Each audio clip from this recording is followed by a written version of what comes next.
kasabay ng 91st Infantry Battalion, PNP, DepEd at Reserve Force ang kanilang ugnayan sa ilalim ng whole-of-government approach para sa mas ligtas at matatag na komunidad sa Aurora. Narito ang ulat ni Donna Rose Balas. Mas pinalalim ng 91st Infantry Sinagtala Battalion ng Philippine Army ang pakikipag-ugnayan nito sa Philippine National Police, Department of Education at Reserve Command Philippine Army upang higit pang pagtibayin ang kapayapaan, seguridad at makabayang kamalayan sa lalawigan ng Aurora. Pinangunahan ni Lieutenant Colonel Michael Angelo D. Ramirez, Acting Commanding Officer ng 91st IB, ang serye ng high-level coordination meetings sa mga pangunahing katuwang ng ahensya ng pamahalaan bilang bahagi ng pagpapalakas ng whole-of-government approach sa pagpapanatili ng ligtas at matatag na komunidad. Sa pakikipagpulong sa Aurora Police Provincial Office, sa pangunguna ni Police Colonel Cornelio D. Ordanza, Provincial Director, muling pinagtibay ng dalawang ahensya ang mas pinaigting na koordinasyon sa pagpapanatili ng kapayapaan, kaayusan at seguridad sa buong lalawigan.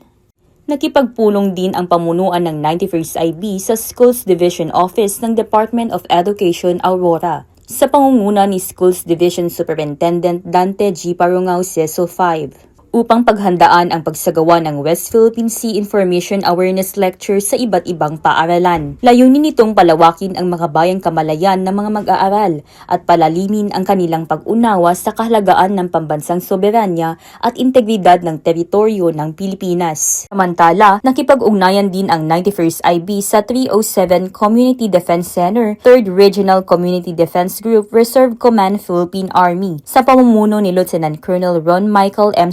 Director, upang higit na mapaigting ang information campaign ukol sa mahalagang papel ng mga reservists sa pagpapanatili ng kapayapaan at seguridad, gayon din sa mabilis na pagtugon sa humanitarian assistance at disaster response operations sa panahon ng kalamidad. Ipinapakita ng serye ng mga pakikipag-ugnayang ito ang matatag na paninindigan ng 91st Infantry Sinagtala Battalion na palakasin ang interagency collaboration bilang pundasyon ng epektibong pagpapanatili ng kapayapaan at seguridad, pagpapalawak ng makabayang kamalayan at pagsusulong ng pangmatagalang kaunlaran para sa mamamayan ng Aurora. Mula dito sa Baler, Aurora, ako si Donna Rose Balas, ang inyong pamilyang kaugnay para sa matatag na hukbong katihan ng Pilipinas.